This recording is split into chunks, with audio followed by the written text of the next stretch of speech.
I'm sitting down with singer-songwriter Tori Amos. We're very excited that you're here in Cape Town. Thank you, Jen. Good to see you. Are you enjoying your time here so far? We're having an amazing time. We've been told, though, we're very lucky. I thought that this was South African weather all the time. No. I was telling everybody in Britain, no, you need to come down here now. This is like a British summer. And I'm told we're fortunate. It's not always like this. It will rain for the entire month of August. So you're lucky. Wow. Yeah. Well, I want to congratulate you on an amazing show last night. Thank you. It was absolutely wonderful, and I have to ask you this right off the bat. The two pianos. I know you've been doing this for a long time. You basically, for those of you who haven't seen Tori perform, basically you have the grand piano on one hand, and then a keyboard or electric piano on the other. And what I found amazing was you're also doing pedals with the two different feet. Take me through that. When did you start doing that? I guess I started that as a teenager.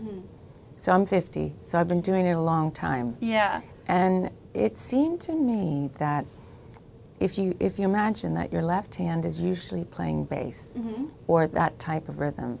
So when you take your left hand and you put it in the middle register of the piano or the high register of the piano, you're still using those patterns in the left hand.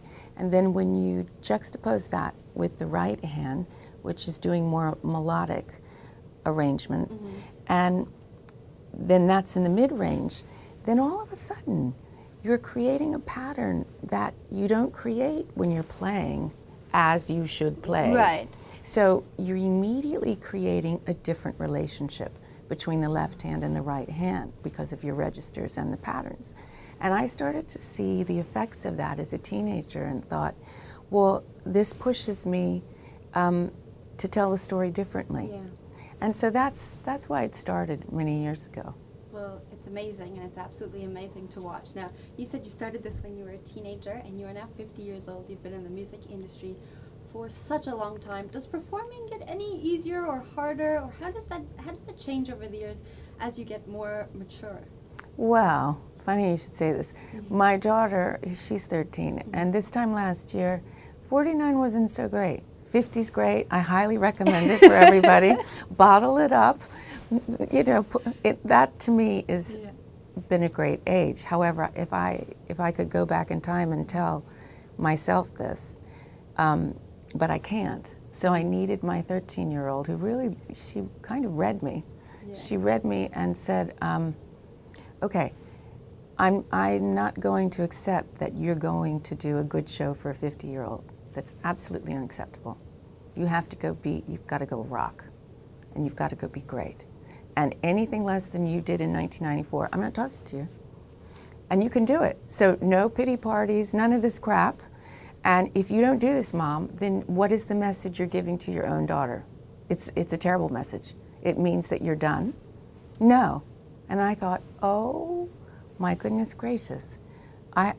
That's what I needed, Jen. I needed that, and it woke me up.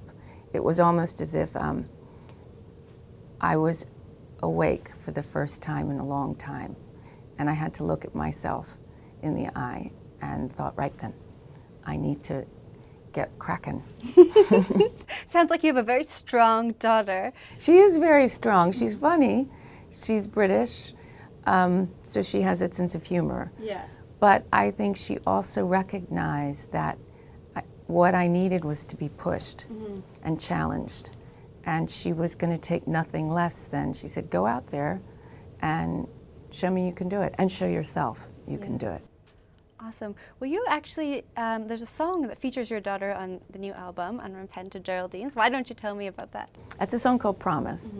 And we were talking about how daughters and their mothers sometimes seem to have a dramatic relationship. Yeah. And she said to me, she's at boarding school, so she had observed that sometimes the mothers don't listen to the daughters and the daughters don't listen to the mothers. And therefore we decided we'd come up with a song together, and we would promise to listen to each other. Now, we'll see how that goes. Watch this space.